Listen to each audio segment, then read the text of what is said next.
मोदी सरकार की विदेश व घरेलू राजनीति के 10 साल। कैसे डिप्लोमेसी से दुनिया भर में चैंपियन बन गए हम? क्या रहीं चुनौतियां? कैसी है उपलब्धियां?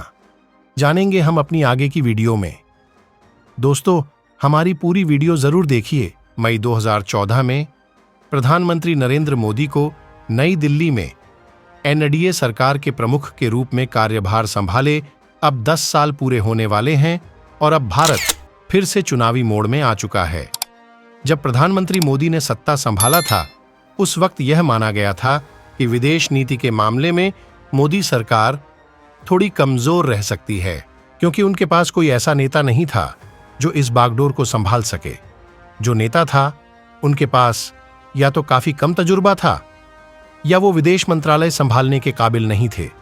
लेकिन अब 10 साल बीतने के बाद विदेश नीति प्रधानमंत्री मोदी की सबसे बड़ी ताकत के रूप में उभरी है और मोदी सरकार ने जिस तरह से पिछले 10 सालों में विदेश मंत्रालय को संभाला है, उसकी तारीफ होनी चाहिए, क्योंकि पिछले 10 सालों में भारत और दुनिया ने ऐसी चुनौतियों का सामना किया है जो वैश्विक समुदाय ने कई दशकों से नहीं देखी हैं। कोविड-19 महामारी, जो 100 वर्षों के अंतराल के बाद होने वाली एक ब्लैक घटना थी, और इससे पहले कि दुनिया कोविड-19 महामारी की चपेट से बाहर निकल पाती, दुनिया 2 मुश्किल जंगों में फंस चुकी थी। रूस यूक्रेन युद्ध और इजराइल हमास युद्ध। दक्षिण चीन सागर से लेकर भारत और भूटान के खिलाफ चीनी आक्रामकता का भी मोदी सरकार ने सामना मजबूती से किया है। और इस दौरान घरेलू और अंतर्राष्ट्रीय मोर्चों पर कई अन्य चुनौतियों के बावजूद प्रधानमंत्री मोदी ने अपनी पूर्व विदेश मंत्री सुषमा स्वराज और वर्तमान विदेश मंत्री एस जयशंकर की सहायता से भारत की विदेश नीति को नया आकार दिया है, जिसकी तारीफ होनी चाहिए। पिछले 10 सालों में दुनिया ने भारत की नई ताकत को महसूस किया है और भारत अब ग्लोबल साउथ की आवाज बन गया है। मार्च 2015 में पीएम मोदी ने श्रीलंका का दौरा किया और ये किसी भारतीय प्रधानमंत्री का 28 सालों के बाद श्रीलंका का दौरा था। इसके अलावा आर्थिक संकट के दौरान श्रीलंका को करीब $4.5 अरब की सहायता देकर भारत ने साबित किया कि भारत एक सच्चा बड़ा भाई है।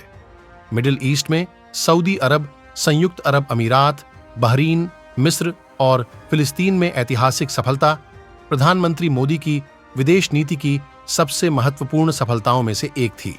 पहले ये देश भारत को पाकिस्तान द्वारा बनाए गए इस्लाम के धार्मिक चश्मे से देखते थे, लेकिन आज भारत इन देशों का एक महत्वपूर्ण राजनीतिक, आर्थिक और रणनीतिक साझेदार बनकर उभरा है।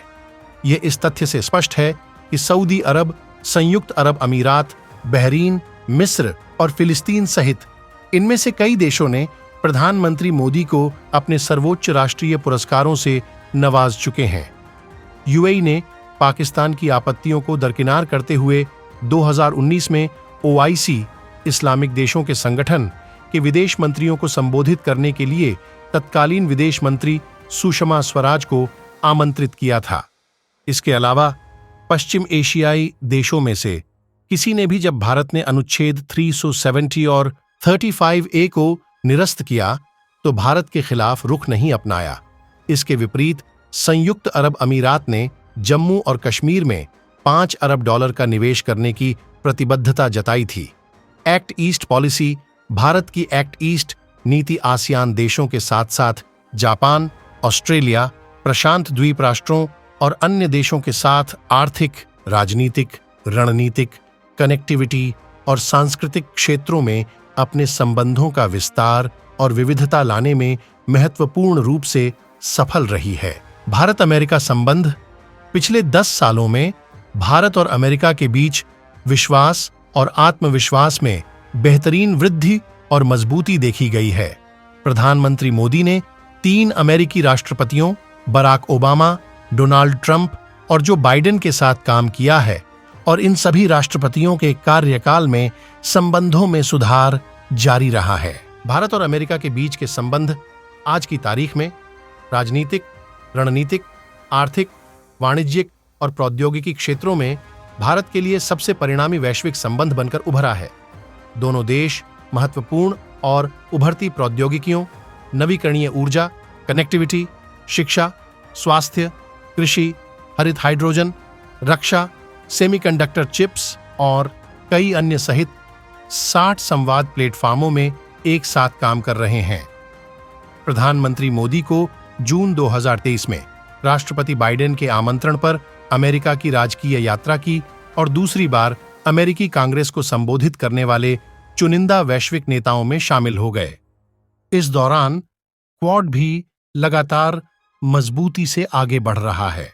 रूस यूक्रेन संघर्ष, पश्चिम से भारी दबाव के बावजूद भारत ने न केवल यूक्रेन पर हमले के लिए रूस की आलोचना न करके अपनी रणनीतिक स्वायत्तता को मजबूती के साथ दुनिया के सामने रखा, बल्कि भारत ने पश्चिमी देशों को दो टूक जवाब देते हुए रूस से अभी तक $37 अरब से ज्यादा का कच्चा तेल डिस्काउंट पर खरीद चुका है। भारत ने साफ कर दिया है कि रूस आजमाया हुआ साथी है, उससे संबंध खराब करने का सवाल ही नहीं पैदा होता है।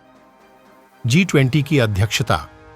भारत ने पिछले साल कामयाबी के साथ G20 शिखर सम्मेलन कर इतिहास रच दिया, क्योंकि जटिल जियोपॉलिटिक्स के बीच इस बात की संभावना जीरो थी कि G20 देश किसी एक नतीजे पर पहुंच पाएंगे। एक तरफ पश्चिम के यूक्रेन और दूसरी तरफ रूस और चीन के संघर्ष पर व्यापक रूप से अलग अलग रुख को देखते हुए किसी ने भी यह अनुमान नहीं लगाया था कि भारत सर्वसम्मति से घोषणा पत्र तैयार करने में कामयाब हो पाएगा। लेकिन भारत ने पहले ही दिन अकल्पनीय उपलब्धि हासिल कर ली और इस सफलता का प्रधानमंत्री मोदी के नेतृत्व, विदेश मंत्री एस जयशंकर और उनकी टीम को दिया जाना चाहिए। प्रधानमंत्री मोदी और उनकी विदेश नीति टीम ने पिछले 10 वर्षों में सामने आई व्यापक चुनौतियों से निपटने के लिए खुद को अत्यधिक विश्वसनीय बना लिया है। आज विश्व परिवर्तन के दौर में है। दुनिया कई उथल पुथल की स्थिति से गुजर रही है और ऐसे वक्त में भारत का दायित्व और बढ़ गया है। लिहाजा आने वाले वक्त में भारत के सामने कई चुनौतियां और उपलब्धियां होंगी, जिन पर नजर हमारी और आप सबकी बनी रहेगी। दोस्तों, क्या मोदी सरकार तीसरी बार अपनी उपलब्धियों के दम पर सरकार बना पाएगी? हमें अपने कमेंट करके जरूर बताएं। धन्यवाद।